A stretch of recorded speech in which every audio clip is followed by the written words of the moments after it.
Oil is not for the faint of heart. Black gold has made fortunes for some, but its price volatility leaves destruction in its wake. Here are some of the biggest oil booms and busts of the last century.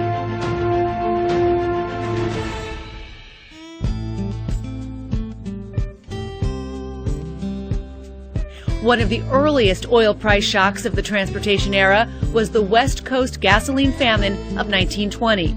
Demand for oil was surging as more people started driving automobiles. Consumption almost doubled from 1915 to 1920. That led to a shortage in gasoline. Autos were out of commission and horses back in style.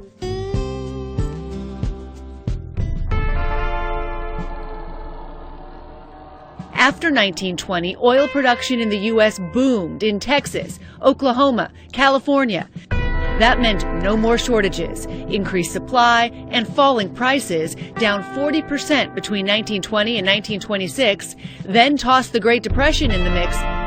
Prices fell another 66% by 1931. Throughout the world, throngs of people hailed the end of the war in Europe. After World War II, people were demanding more petroleum-based products and buying more cars. The price of oil increased 80% from 1945 to 1947. In 1960, OPEC was founded. The coordination of supply from these countries led to relatively stable prices for the next decade. Just after Syria and Egypt attacked Israel in 1973, OPEC announced an embargo on all oil exports to countries viewed as supporting Israel, including the United States. Oil prices doubled and then doubled again, and drivers waited in long lines just to fill up their tanks. Iran was one of the largest oil producers in the world in 1978, but the revolution in that country hurt production, and the country has never fully recovered. The price of oil, already historically high, pretty much doubled again. And in the U.S., the lines for gas were back. If you haven't noticed already, when there's conflict in the Middle East, oil prices go up.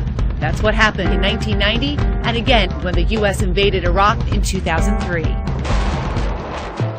Growing demand for oil was booming at the beginning of the 21st century.